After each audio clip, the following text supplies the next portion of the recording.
রিজিকটাকে শুধু খাওয়ার সাথে সম্পৃক্ত করে, কিন্তু রিজিক আসলে শুধু খাওয়া নয়। একটা মানুষ তার পুরো জীবনে যা কিছু অর্জন করে তার সবই হচ্ছে রিজিক। আপনি যতদিন বাঁচবেন, এই হায়াত 60 বছরের হায়াতও হচ্ছে রিজিক। আপনার হায়াত আপনার কি বলেন তো? রিজিক। আপনি যে মেয়েকে বিবাহ করেছেন, আপনার স্ত্রী আপনার জন্য রিজিক। আপনার যে সন্তান সন্ততি জন্ম নিয়েছে, ওই সন্তান সন্ততি আপনার জন্য রিজিক। আপনি আজকের অনুষ্ঠানের সভাপতি, আমি আজকের অনুষ্ঠানের বক্তা, এই যে সম্মান, এই সম্মানটাও কিসের অন্তর্ভুক্ত? রিজিকের অন্তর্ভুক্ত। আপনি স্থানীয় চেয়ারম্যান, আপনি স্থানীয় মেম্বার, আপনি ওসি, আপনি ডিসি, আপনি এসপি, আপনি প্রধানমন্ত্রী, এই পদ হচ্ছে আল্লাহর দেওয়া রিজিক। আপনি জ্ঞান অর্জন করেছেন, এই জ্ঞান, যতটুকু জ্ঞান অর্জন করেছেন, এটা আল্লাহর দেওয়া রিজিক। আপনি সার্টিফিকেট পাচ্ছেন, আজকে এসএসসি পরীক্ষার রেজাল্ট দিল A+, গোল্ডেন A+, এটা আল্লাহর দেওয়া রিজিক। এক কথায় একটা মানুষ তার পুরো জীবনে, তার জীবন মৃত্যু সহ যা কিছু অর্জন করে, অ্যাচিভ করে, তার অল অ্যাচিভমেন্ট, সকল অর্জন হচ্ছে তার রিজিক। এই বিষয়ে ধারণা ক্লিয়ার করার পরে যে এটা রিজিক, সব কিছু রিজিকের অন্তর্ভুক্ত। রিজিক দিয়ে মানুষ দুনিয়াতে সবচেয়ে বেশি চিন্তিত থাকে। মানুষের ধন সম্পদ, ধন দৌলত, রিজিক নিয়ে কেন চিন্তিত থাকে? বর্তমান পৃথিবী হচ্ছে বস্তুবাদী পৃথিবী। বস্তুবাদী পৃথিবী মানে চোখে যা দেখা যায় তাকে বলে বস্তু, চোখে যা দেখা যায় না তাকে বস্তু বলে না। সম্মান চোখে দেখা যায় না, জ্ঞান চোখে দেখা যায় না, অন্তরের শান্তি চোখে দেখা যায় না, অন্তরের তাকওয়া পরহেজগারিতা চোখে দেখা যায় না, মানুষের ব্যক্তিত্ব, মানুষের ভারাত্ম চোখে দেখা যায় না। চোখে কি দেখা যায়? মাইক চোখে দেখা যাচ্ছে, 10 বিঘা জমি কিনলে চোখে দেখা যায়, বিল্ডিং তৈরি করলে চোখে দেখা যায়, পকেটের টাকা চোখে দেখা যায়, মোটরসাইকেল চোখে দেখা যায়, একটা BMW গাড়ি চোখে দেখা যায়, 10 তলা 20 তলা বাড়ি চোখে দেখা যায়, লাইট চোখে দেখা যাচ্ছে, যা আপনি আপনার সামনে চোখে দেখতে পাচ্ছেন, জামা কাপড় চোখে দেখা যায়, সব হচ্ছে বস্তু। সব কি? বস্তু, জড় পদার্থ বস্তু। বস্তুবাদী মানে মানুষ যখন যেটা চোখে দেখা যায় না ওটাকে দাম দিতে পারে না, মানুষ যখন যেটা শুধু চোখে দেখা যায় ওটাকেই দাম দেওয়ার চেষ্টা করে, তখন ওই মানুষকে বলা হয় বস্তুবাদী মানুষ। আজকের পৃথিবী বস্তুবাদী মানুষে কি হয়ে গেছে? বস্তুবাদী মানুষে পরিপূর্ণ হয়ে গেছে আজকের পৃথিবী। আজকের পৃথিবীতে মানুষের নিকটে সবকিছুর মূল্য নির্ধারিত হয় টাকা দিয়ে, সবকিছুর মূল্য নির্ধারিত হয় ধন দৌলত দিয়ে। যা চোখে দেখা যায় না ওটা দিয়ে মানুষ মূল্য নির্ধারণ করতে চায় না। উদাহরণ, যে জ্ঞানী তাকে আপনি বেশি সম্মান করেন না যার টাকা বেশি তাকে বেশি সম্মান করেন? বলেন, যার টাকা বেশি তাকে বেশি সম্মান করেন। যার তাকওয়া পরহেজগারিতা আছে তাকে বেশি সম্মান করেন না যার বাড়ি গাড়ি আছে তাকে বেশি সম্মান করেন? যার বাড়ি গাড়ি আছে তাকে বেশি সম্মান করেন। আপনাকে যদি আপনার ছেলে বলে যে আব্বা আমি অমুক জায়গায় চাকরি করতে চাচ্ছি, 50,000 বেতন, কিন্তু দাড়ি কাটতে হবে, তা আমি যেহেতু দাড়ি কাটবো না সেহেতু চাকরি করতে চাচ্ছি না, তখন আপনি কি বলেন? পাগল, এই সামান্য দাড়ির জন্য 50,000 1 লক্ষ টাকার বেতন কেউ ছাড়ে? কি জন্য? দাড়ি রাখলে যেটা পাওয়া যাবে ওটা কি চোখে দেখা যায়? ওটা চোখে দেখা যায় না। কিন্তু চাকরি করলে যেটা পাওয়া যাবে ওটা মাস শেষে প্রতি মাসে নগদ হাতে আসবে, যেটা চোখে দেখা যায়। তো এই জন্য যেটা চোখে দেখা যাচ্ছে না ওটার জন্য মানুষ কোনো স্যাক্রিফাইস করতে চায় না, কোনো কিছু ছাড় দিতে চায় না। কিন্তু যেটা চোখে দেখা যায় ওটার জন্য মানুষ জীবনও দিতে পারে। এটা হচ্ছে মুসলিম জাতির অধঃপতনের সবচেয়ে বড় কারণ। এর চেয়ে বড় কোনো কারণের প্রয়োজন নাই মুসলিম জাতির অধঃপতনের জন্য। আল্লামা ইকবাল তার কবিতায় বলেছেন, আয়ে নওজোয়া মুসলিম, এই মুসলমান যুবক, তুমি কি জানো তুমি কোন কওমের সন্তান? তুমি কোন জাতির সন্তান? তুমি ওই কওমের সন্তান, ওই জাতির সন্তান যারা গরিব, ফকির, মিসকিন, যাদের গায়ে শালীন মানসম্মত পোশাক নাই, যাদের পায়ের স্যান্ডেল উন্নত নয়, জীর্ণ শীর্ণ পোশাকওয়ালা, জুতা স্যান্ডেলবিহীন ফকির মিসকিন, এমন ফকির মিসকিন जिस गदाई के डर से मुनइम को भी डर था, তাদের এই ফকিরি মিসকিনির পরেও তাদের আত্মমর্যাদা, তাদের আত্মসম্মান এত বেশি, এত ভয়ঙ্কর ছিল, তাদের ভারাত্ম এত বেশি, এত ভয়ঙ্কর ছিল যে পৃথিবীর যারা সবচেয়ে বেশি ক্ষমতার অধিকারী, সবচেয়ে বেশি টাকার অধিকারী, সবচেয়ে বেশি ধন দৌলতের অধিকারী, তারা এই মিসকিনদের দেখে ভয় পেত। আল্লাহু আকবার। যখন ওই জায়গা থেকে মুসলমানেরা সরে এসেছে, তখন মুসলমানদের অধঃপতন শুরু হয়েছে। এই জন্য আল্লামা ইকবাল বলেছেন, খুদি না বেচ, নিজের আত্মসম্মান আত্মমর্যাদা বিক্রি করিস না। খুদি মানে যে খোদ্দারি, নিজের সম্মান, আত্মসম্মান মানে নিজের সম্মান, আত্মমর্যাদা মানে নিজের মর্যাদা, খুদ মানে নিজে, খুদি না বেচ মানে নিজের আত্মমর্যাদা নিজের আত্মসম্মান বেচিস না। গরিবি মে আপনা নাম পয়দা কর, গরিব হওয়ার মধ্যে, ফকির হওয়ার মধ্যে, মিসকিন হওয়ার মধ্যে এমন আত্মমর্যাদা আত্মসম্মানের অধিকার হও, এমন ভারাত্ম ব্যক্তিত্বের অধিকারী হও যে ওই গরিব হওয়ার মধ্যে গোটা দুনিয়া তোমার ভয়ে থরথর করে কাঁপবে। মুসলমানদেরকে টাকা পয়সা দিয়ে ধনী হতে হবে, টাকা পয়সা দিয়ে ক্ষমতাশালী হতে হবে, এটা নয়। মুসলমানদের নিজের আত্মমর্যাদা, নিজের ঈমান, নিজের আকীদার উপর অটল এবং অবিচল যদি থাকে, তাওহীদ যদি হয়, তাওহীদ ইব্রাহিমী, ইব্রাহিম আলাইহিস সালাতু ওয়াস সালামের তাওহীদের মতো, তো আজকের যুগে গরিব ফকির মিসকিন হওয়ার পরও পৃথিবীর যারা সবচেয়ে শক্তিশালী তারা ভয়ে কাঁপবে। এটাই বাস্তব সত্য। সম্মানিত উপস্থিতি, তাহলে রিজিক নিয়ে মানুষ চিন্তিত কেন? আজকের যুগে মানুষ বস্তুবাদী। এই বস্তুবাদী ধ্যান ধারণা দূর করার জন্য আল্লাহ সুবহানাহু তাআলা এবং আল্লাহ সুবহানাহু তাআলা রাসূল সাল্লাল্লাহু আলাইহি ওয়াসাল্লাম মানুষকে কিছু হাদিস এবং পবিত্র কোরআনের কিছু আয়াত, আল্লাহ সুবহানাহু তাআলা কিছু আয়াত দিয়ে মানুষকে বোঝানোর চেষ্টা করেছেন, এবং রাসূল সাল্লাল্লাহু আলাইহি ওয়াসাল্লাম কিছু হাদিস দিয়ে মানুষকে বোঝানোর চেষ্টা করেছেন যে এই দুনিয়ার মূল্য কি। আল্লাহ সুবহানাহু ওয়া তাআলা পবিত্র কোরআন মাজিদে বলছেন, ওয়ামাল হায়াতুদ দুনিয়া ইল্লা লাইবুন ওয়া লাহু ওয়ালাল আখিরাতু খায়রুল লিল্লাযিনা ইয়াত্তাকুন আফালা তা'কিলুন। দুনিয়ার মানুষ শুনে রাখো, এই দুনিয়া হচ্ছে লাইব ওয়া লাহু, খেল তামাশা। কেমন খেল তামাশা? লাহু কিসের ক্ষেত্রে বলা হয়? ওই খেলার ক্ষেত্রে বলা হয় যেই খেলার খেলনার মূল্য যে খেলে তার নিকটে নাই। এমনও কিছু খেলা আছে যেই খেলার খেলনার মূল্য খেলোয়াড়ের নিকটে থাকে, আবার এমন কিছু খেলা দুনিয়াতে আছে যেই খেলার খেলনার মূল্য খেলোয়াড়ের নিকটে নাই। যেমন যখন কোনো ছোট শিশু নদীর ধারে যায়, পুকুরে যায়, সমুদ্রের পাড়ে যায়, তখন সমুদ্রের পাড়ে বালু দিয়ে যদি একটা ঘর তৈরি করে, তো আসার সময় ছোট বাচ্চায় নিজ পায়ে ঘরটা ভেঙে দিয়ে চলে আসে। বুঝতে পারেননি? মানে ওই ছোট বাচ্চা খেললো এই বালু নিয়ে, কিন্তু এই খেলাটারও কোনো মূল্য ওই ছোট বাচ্চার নিকটে নাই।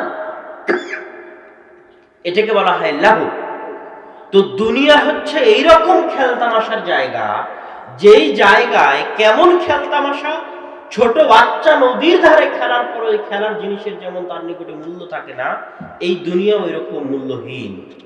আল্লাহ সুবহানাহু ওয়া তাআলা পবিত্র কোরআনের মধ্যে দুনিয়ার উদাহরণ দিতে গিয়ে বলেছেন যে মনে করো, লম্বা উদাহরণ আমি সংক্ষেপে বলছি, পবিত্র কোরআনের আয়াতের সারমর্ম ফুটিয়ে তুলছি, যে মনে করো একজন ব্যক্তি বিশাল ফল ফলাদি গাছপালা লাগিয়েছে, বীজ থেকে অঙ্কুরোদ্গম হয়েছে, আস্তে আস্তে গাছ বড় হয়েছে, এখন ধান বড় হয়েছে, আম পেকেছে, ধান হলুদ হয়ে গেছে পেকে, এখন আমের বাগান থেকে আম নামিয়ে আনবে, ধানের গাছ কেটে ধান তুলে আনবে। এইরকম সময় হঠাৎ এমন ঝড় বৃষ্টি এবং ভূমিকম্প আসলো যে ওই পুরো আমের বাগান আর ওই পুরো ধানের গাছ গাছালি এমন ভাবে ধূলিসাৎ হয়ে গেল যেন গতকাল ছিলই না। যেন গতকাল কি হয়েছিল, ছিলই না। আজকে এমন ভাবে ধ্বংস হয়ে গেল যেন গতকাল কিছুই ছিল না, এইভাবে ধ্বংস হয়ে গেল। এই যে জিনিস যেভাবে ধ্বংস হয়ে গেল, পৃথিবী হচ্ছে মানুষের কাছে এইরকম। মানুষ এই পৃথিবীতে কত কি করবে, কত পরিকল্পনা করছে, হট করে এক সময় এমন ভাবে ধ্বংস হয়ে যাবে যেন কিছু ছিলই না। আল্লাহ সুবহানাহু ওয়া তাআলা মানুষকে উদাহরণ দিতে গিয়ে বলছেন, ওয়ামা উতিতুম মিন শাইইন ফামাতাউল হায়াতিদ দুনিয়া ওয়া যিনাতুহা। দুনিয়ার মানুষ, দুনিয়াতে তোমাদেরকে যা দেওয়া হয়েছে তা সৌন্দর্য এবং খেলতামাশা। তোমরা জেনে রাখো, ওয়ামা ইনদাল্লাহি খায়রু ওয়া আবকা, আল্লাহর নিকটে যা রয়েছে তা তোমরা দুনিয়াতে যা ভোগ করছো এর চাইতে অনেক অনেক উত্তম। ওয়া আবকা, দুনিয়াতে তোমরা যেটা ভোগ করছো এটা আবকা নয়। আবকা মানে হচ্ছে স্থায়ী, আর দুনিয়াতে তোমরা যেটা ভোগ করছো এটা ক্ষণস্থায়ী, স্থায়ী নয়।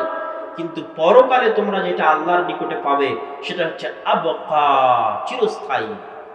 এইভাবে আল্লাহ সুবহানাহু ওয়া তাআলা পবিত্র কোরআনের আয়াতের পরতে পরতে মানুষকে এই দুনিয়ার হাকিকত এবং বাস্তবতা বুঝিয়েছেন।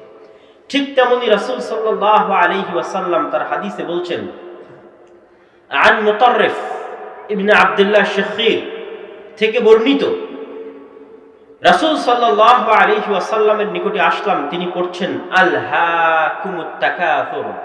আল্লাহা, আল্লাহা শব্দের অর্থ কি? আল্লাহা মানে হচ্ছে কাউকে কোনো কিছু দিয়ে ভুলিয়ে রাখা। একটা বাচ্চা যখন কাঁদে তখন মোবাইলে গান বাজিয়ে আপনি তাকে ভুলিয়ে রাখছেন তার কাঁদার কারণ, এটাকে আরবিতে বলে আল্লাহা। একটা বাচ্চা কাঁদছে, আপনি তার হাতে একটা ঝুনঝুনি বাজিয়ে সে মায়ের দুধ নিবে এই জন্য কাঁদছে, দুধ নেওয়াটাকে ভুলিয়ে রাখছেন, এটাকে আরবিতে কি বলে বলেন তো? আল্লাহা। আল্লাহাকুমুত তাকাসুর, দুনিয়ার মানুষ আত-তাকাসুর, পরস্পর প্রতিযোগিতা, ভুলিয়ে রেখেছে তোমাদেরকে। কি সম্পর্কে ভুলিয়ে রেখেছে? আনিল মাউত, একদিন যে তোমরা মারা যাবে এটা সম্পর্কে ভুলিয়ে রেখেছে। আপনার হাতের মোবাইল আপনাকে কি সম্পর্কে ভুলিয়ে রাখে বলেন তো? বলেন, আপনার মৃত্যু সম্পর্কে। এবং পৃথিবীতে যত এন্টারটেইনমেন্ট, যত বিনোদনের ব্যবস্থা রাখা হয়েছে, সব বিনোদনের ব্যবস্থার একটাই মাধ্যম, মানুষ যেন নিজেকে নিয়ে কল্পনা করার সুযোগ না পায়, মানুষ যেন তার অন্তিম শেষ গন্তব্য, চির সত্য যে গন্তব্য, ওই গন্তব্য নিয়ে ভাবার এক সেকেন্ডও সুযোগ না পায়। ফেসবুক স্ক্রল করতে করতে করতে করতে ঘুম যাচ্ছে, তাহলে ঘুমানোর আগে যে ফেসবুক স্ক্রল করতেছে ও তো সারা দিন দুনিয়া নিয়ে ব্যস্ত থেকেছে, ঘুমানোর আগে যে একটু ভাববে যে ও ঘুমাতে যাচ্ছে, এটার ফল কি, এটার রেজাল্ট কি, ওর জীবন মৃত্যুর এই শেষ ঠিকানা কি, ভাববে। এই ভাবার সময়টা সামাজিক যোগাযোগ মাধ্যম, ইউটিউব, ফেসবুক, গান বাজনা, খেল তামাশা তাকে দিতে চায় না। আল্লাহাকুমুত তাকাসুর, ভুলিয়ে রেখেছে। ছোট বাচ্চাকে যেভাবে ভুলিয়ে রেখেছে, মানুষকে ওরকম ছোট বাচ্চার মতো ইউজ করে মানুষকে ভুলিয়ে রেখেছে। মানুষকে ইউজ করা হয় কথা ঠিক, কেননা সামাজিক যোগাযোগ মাধ্যমের যে ফিচারগুলো তৈরি করা হয় এগুলো সবই গবেষণা করে তৈরি করা। কি গবেষণা করে? মানুষের সাইকোলজি গবেষণা করে, কি দিলে মানুষ আরো অ্যাট্রাকটিভ হবে সামাজিক যোগাযোগ মাধ্যমের প্রতি, গেমটা কিভাবে সাজালে মানুষের গেমে ঢুকলে একবার বের হতে পারবে না, ওই সাইকোলজি দেখেই গেম তৈরি করা হয়, যেন মানুষ ওই গেম, ওই সামাজিক যোগাযোগ মাধ্যম, ওই এন্টারটেইনমেন্টের প্রতি আসক্ত হয়। এবং কি ঘটে দিন শেষে?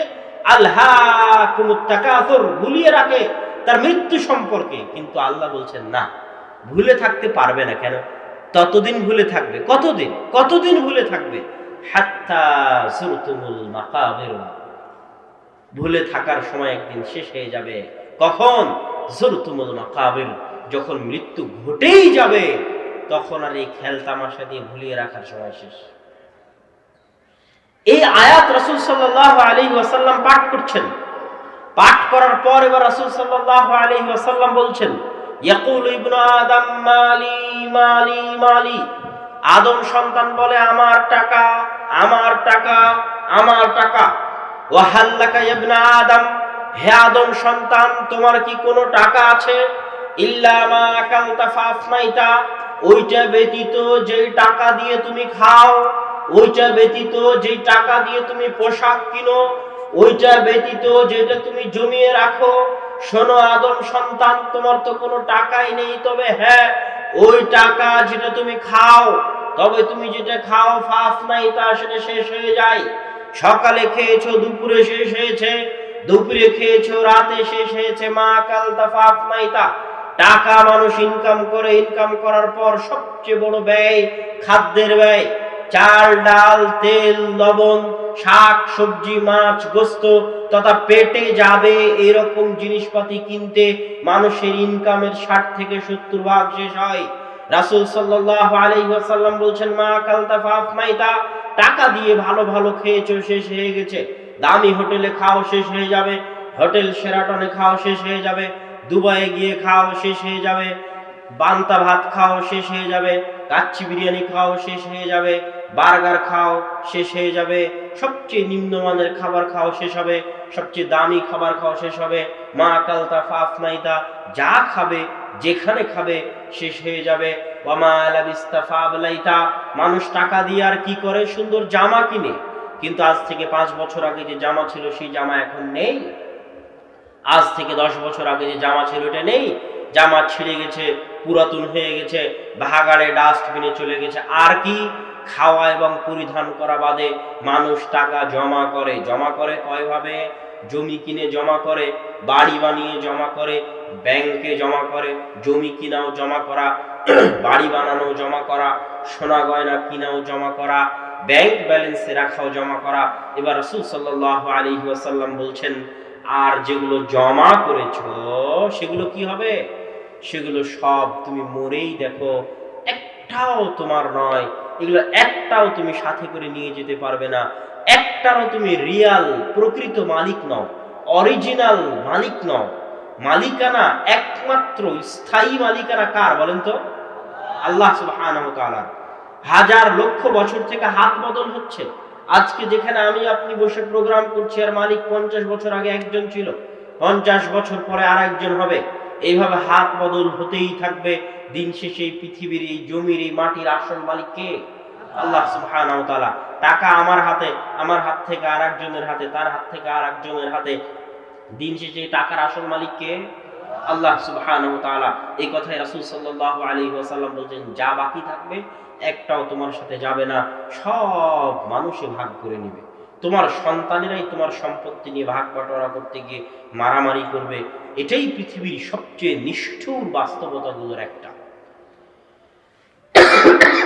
সম্মানিত উপস্থিতি, রাসূল সাল্লাল্লাহু আলাইহি ওয়াসাল্লাম দুনিয়ার মূল্য বুঝাতে গিয়ে বলছেন, আনিল মুস্তাওরিদ বিন শাদ্দাদ রাদিয়াল্লাহু তাআলা আনহু থেকে বর্ণিত, তিনি বলেন, রাসূল সাল্লাল্লাহু আলাইহি ওয়াসাল্লাম বলেছেন, মাদ দুনিয়া ফিল আখিরাহ, দুনিয়া এবং আখিরাতের তুলনা এই রকম, মিসলু মা ইয়াজআলু আহাদুকুম মুসবাহু ফিল ইয়াম ফালইয়ানজুর বিমা ইয়ারজি', তোমাদের কেউ যেন সমুদ্রে হাত ডুবিয়ে দেয়, সমুদ্রে হাত ডুবিয়ে দেওয়ার পর হাত উঠিয়ে দেখে তার আঙ্গুলে কতটুকু পানি লেগে আছে। তার আঙ্গুলে লেগে থাকা পানি হচ্ছে দুনিয়া, আর বিশাল আটলান্টিক প্রশান্ত মহাসাগর হচ্ছে পরকাল। জাবের ইবনে আব্দুল্লাহ রাদিয়াল্লাহু তাআলা থেকে বর্ণিত, তিনি বলেন, রাসূল সাল্লাল্লাহু আলাইহি ওয়াসাল্লাম একদিন একটি বাজারের পাশ দিয়ে পার হচ্ছেন। তখন তার সাথে সঙ্গী সাথী আছে, সাহাবী আছে। তিনি যখন বাজারের পাশ দিয়ে পার হচ্ছেন, তখন তিনি দেখতে পেলেন ফামাররা বিজাদি আসাক্কা মাইয়িতিন, একটি মরা কান কাটা ছাগল। রাসূল সাল্লাল্লাহু আলাইহি ওয়াসাল্লাম বললেন, আইয়ুকুম আহাব্বু আইয়াখুযাহু বিদিরহামিন, তোমাদের মধ্যে আন্না হাযা লাহু বিদিরহামিন, তোমাদের মধ্যে এমন কি কেউ আছে যে চাইবে এই মরা কান কাটা ছাগল এক দিরহামের বিনিময়ে নিতে? তখন সাহাবীগণ বললেন, মা নুহিব্বু আন্নাহু লানা বিশাই, হে রাসূল সাল্লাল্লাহু আলাইহি ওয়াসাল্লাম, এটা যদি আমাদেরকে কেউ ফ্রিও দেয়, বিনা পয়সায় দেয়, তো বিনা পয়সাও দিলেও তো আমরা এটা নিব না। কেন? এই ছাগল যদি জীবিত থাকতো, জীবিত থাকা অবস্থাতেও এর দাম থাকতো না, কারণ এর কান হচ্ছে কাটা। রাসূল সাল্লাল্লাহু আলাইহি ওয়াসাল্লাম বললেন, আল্লাহ, শোনো, ওয়াল্লাহি লাদ দুনিয়া, শোনো, নিশ্চয় দুনিয়া আহওয়ানু আলাল্লাহ মিন হাযা আলাইকুম, আজকে তোমাদের নিকটে মরা কান কাটা ছাগলের মূল্য যা, বিনা মূল্যে দিলে, ফ্রিতে দিলেও তোমরা নিবে না, জেনে রাখো। তোমাদের নিকটে আজকে মরা কান কাটা ছাগলের মূল্য যা, আল্লাহ সুবহানাহু ওয়া তাআলার নিকটে এই দুনিয়ার মূল্য ততটুকুও নয়। আন সাহাল বিন সাদ রাদিয়াল্লাহু তাআলা আনহু আন্নাহু قال কুন্না মা'a রাসূলিল্লাহি সাল্লাল্লাহু আলাইহি ওয়াসাল্লাম, সাহাল বিন সাদ রাদিয়াল্লাহু তাআলা আনহু থেকে বর্ণিত, তিনি বলেন রাসূল সাল্লাল্লাহু আলাইহি ওয়াসাল্লামের ক্ষেত্রে তিনি বলেন যে আমরা একদিন আল্লাহর রাসূলের সাথে ছিলাম। রাসূল সাল্লাল্লাহু আলাইহি ওয়াসাল্লাম বললেন, লাউ কানাতিদ দুনিয়া, যদি দুনিয়া ওজন করা হয় আর দুনিয়ার মূল্য যদি ইনদাল্লাহি জানাহা বাউদাতিন, দুনিয়া ওজন করার পর যদি দেখা যায় যে এক পাল্লায় গোটা দুনিয়া আর এক পাল্লায় একটা মাছির ডানা যদি রাখা হয় আর যদি সমানে সমান হয়ে যায়, গোটা পৃথিবীর মূল্য যদি একটি মাছির ডানার সমান হয় দেখা যায়, তাহলে জেনে রাখো মা সাকা কাফিরুম মিনহা কাতরাতান আবাদা, একজন কাফেরও এই পৃথিবীতে পানি পান করতে পারতো না। কিন্তু পৃথিবীতে এখন সব ধনী কারা বলেন তো? সব ধনী কাফেরেরা নয়। তাহলে কি জন্য সব ধনী কাফেরেরা? কত মানুষকে যে আমি এই উত্তরগুলো বুঝাই আর কত বক্তব্যের মধ্যে বুঝাই, একটাই অভিযোগ। আমার সেই দিন একজনের সাথে দেখা, ওনারও একই অভিযোগ। কি অভিযোগ? ব্যবসা বাণিজ্য করতে গিয়ে লস খেয়েছে। যদি আল্লাহ থাকে তাহলে কেন লস খাবে? ওনার কথা হচ্ছে যে আমি এত নামাজ পড়ি, এত তাহাজ্জুদের সালাত আদায় করি, তো আমি কি জন্য লস খাবো? আর আমার চোখের সামনে যে মদ খায়, বিড়ি খায়, সিগারেট খায়, জেনা করে, ও কোটি কোটি টাকা ইনকাম করে নিয়ে বাড়ি গাড়ি তৈরি করে শেষ করে দিল, আর আমি লস খাচ্ছি কি জন্য? কথা মনে হয় বুঝতে পারেন। আবার আল্লাহ রাসূল সাল্লাল্লাহু আলাইহি সাল্লাম এই হাদিসে বলছে দুনিয়ার মূল্য যদি মাছের ডানার সমান হতো তাহলে কাফের পানি পান করতে পেত না। আমরা তো দেখছি সব টাকার মালিক কাফেরেরা, তাই নয় কি? তখন রাসূল সাল্লাল্লাহু আলাইহি ওয়াসাল্লাম আরেক হাদিসে স্পষ্ট করে দিয়েছেন যে শোনো, আল্লাহ সুবহানাহু ওয়া তাআলার ভালোবাসার মানদণ্ড এটা নয় যে আল্লাহু ইউতি দুনিয়া লিমান ইউহিব ওয়া মান লা ইউহিব। জেনে রাখো দুনিয়ার মানুষ, আল্লাহ দুনিয়ার ধন দৌলত টাকা পয়সা তাকেও দেন যাকে তিনি ভালোবাসেন, তাকেও দেন যাকে তিনি ভালোবাসেন না। কথাটা আবার বুঝেন। রাসূল সাল্লাল্লাহু আলাইহি ওয়াসাল্লাম বলছেন আল্লাহ দুনিয়ার ধন দৌলত তাকেও দেন যাকে আল্লাহ ভালোবাসেন, আর তাকেও দেন যাকে আল্লাহ ভালোবাসেন না, তাকেও আল্লাহ দুনিয়ার ধন দৌলত দেন। কিন্তু আল্লাহ সুবহানাহু ওয়া তাআলা ইউতি, তার ইবাদত করার সুযোগ, তার দাসত্ব করার সুযোগ শুধু তাকেই দেন লিমান ইউহিব, যাকে আল্লাহ সুবহানাহু ওয়া তাআলা ভালোবাসেন। আল্লাহু আকবার। আল্লাহ আপনাকে ভালোবাসে কিনা এটার প্রমাণ আপনি আজকে কয় হাজার টাকা ইনকাম করতে পেরেছেন, এটা আমার সাথে একটু কথা বলতে হবে। এটা আল্লাহ আপনাকে ভালোবাসেন কিনা এটার প্রমাণ হচ্ছে আপনি আজকে ফজরের সালাত আদায় করার তৌফিক আল্লাহ আপনাকে দিয়েছে কিনা। ওজনে দাড়ি পাল্লায় মাপেন, আল্লাহ আপনাকে আজকে ফজরের সালাত আদায় করার তৌফিক দিয়েছে কি? আজকে সারা পৃথিবীতে আল্লাহর অনেক বান্দা আছে যারা সিয়াম থেকেছে, নফল সিয়াম। আজকে কি আল্লাহ আপনাকে নফল সিয়াম রাখার তৌফিক দিয়েছে? পৃথিবীর অনেক বান্দা আছে যারা আজকে রাতেও তাহাজ্জুদের সালাত আদায় করবে। আল্লাহ কি আপনাকে তাহাজ্জুদের সালাত আদায় করার তৌফিক দিয়েছে? তাই না? সকালবেলা ফজরের সময় উঠে দেখবেন একজন বৃদ্ধ মানুষ কনকনে শীতের মধ্যে ফজরের সালাতে চলে যাচ্ছে জামাতে আদায় করতে। বুঝে নিবেন আল্লাহ কাকে ভালোবাসে? ওই বৃদ্ধ মানুষকে ভালোবাসে। আর টাকার দরকার নাই তো, পৃথিবীর মানুষ ওকে দাম দিবে না। হাদিসে আছে, রাসূল সাল্লাল্লাহু আলাইহি সাল্লাম বলেছেন দুনিয়াতে এরকম হাজারো মানুষ আছে যারা কোনো মজলিসে গেলে তাদের সুপারিশ শোনা হয়। আজকের প্রোগ্রাম একজন বড় ব্যক্তির সুপারিশের কারণেই দেওয়া। তাহলে পৃথিবীতে এরকম হাজারো মানুষ আছে যারা সুপারিশ করলে তাদের সুপারিশ শোনা হয় না। মজলিসে কোনো দাবি পেশ করলে তাদের দাবি গুরুত্ব দেওয়া হয় না।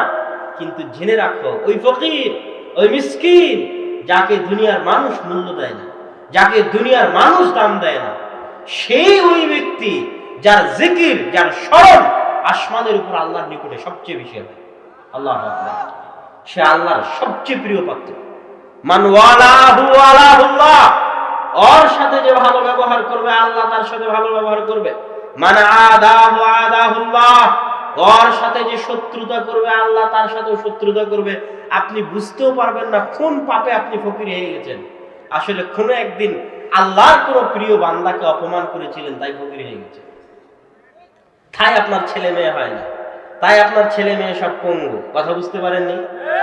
কোন এরকম অসহায় আল্লাহর বান্দা যাকে কে ভালোবাসে? আল্লাহ ভালোবাসে। তার প্রতি জুলুম করেছিলেন, আপনি জানেন না কেন? ওকে তো দুনিয়ার মানুষ দাম দেয় না। যেন খবরদার, মাআযাল্লাহ, খবরদার, মাআযাল্লাহ, মানুষের চোখের পানির কারণ হবে না। মানুষের চোখের পানির কারণ হবেন না।